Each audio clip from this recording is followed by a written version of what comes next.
आपका जो प्रश्न है ये जलन और कुंठा से भरा हुआ है। जो आपने पूछा है ना अभी, पूजा होगी या नहीं होगी, ये सब बात की बात।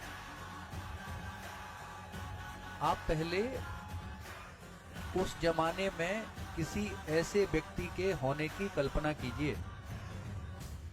उस जमाने में इन व्यक्ति के पास, बाबा साहब के पास 64 विषयों में 64 बेटा 64 विषयों में मास्टर डिग्री थी।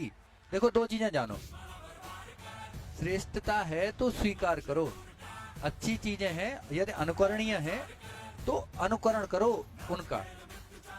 फेसबुक, व्हाट्सएप, ट्विटर आदि के ज्ञान से आपका काम नहीं चलेगा।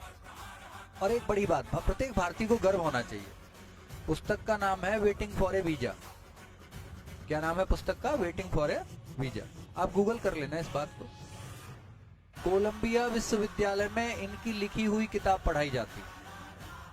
जलने वाले जलते रहेंगे भाई साहब, आप अपनी जलन बरकरार रखें।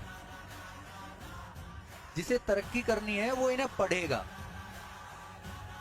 जिसे अवनति के पथ पर जाना है वो बहस करेगा। जो अच्छी चीजें हैं उन्हें स्वीकार करो। प्रत्येक भारतीय को गर्व होना चाहिए कि एक विदेशी अमेरिका के विश्वविद्यालय में एक भारतीय के लिखी हुई किताब, भारतीय के द्वारा लिखी हुई किताब सामाजिक दर्शन को दर्शाने के लिए आज भी पढ़ाई जाती है। 9 भाषाओं का ज्ञान था और आपको क्या ज्ञान है? लिख दूं, डाल दूं फेसबुक पे। एक बात और समझो, आप जितना आप तनाव बढ़ाएंगे जीवन में, पूजा की जाएगी कि नहीं की जाएगी, बड़ी अच्छी बात है, इसमें क्या बुराई है? जिसका जो मन, भारत स्वतंत्र देश है, करे, क्या प्रॉब्लम आ गई? अंबेडकर को पढ़ा किसने है? आप उनके बारे में जानिए, नहीं पता कौन सी किताब कब लिखी, क्या है उस किताब में, नहीं पता। लेकिन फेसबुक पे भाषण देने या कम्युनिटी में बैठ के उल्टी सीधी बातें करनी है। और आपको लग रहा होगा एक ब्राह्मण के मुंह से ऐसी बातें सुनना आपने उम्मीद नहीं की होगी। लेकिन यार एक बात तो मानो, आज आप इतनी सुविधाओं के होने के बावजूद वो नहीं कर सकते जो उन्होंने कुछ न होने के बावजूद किया था।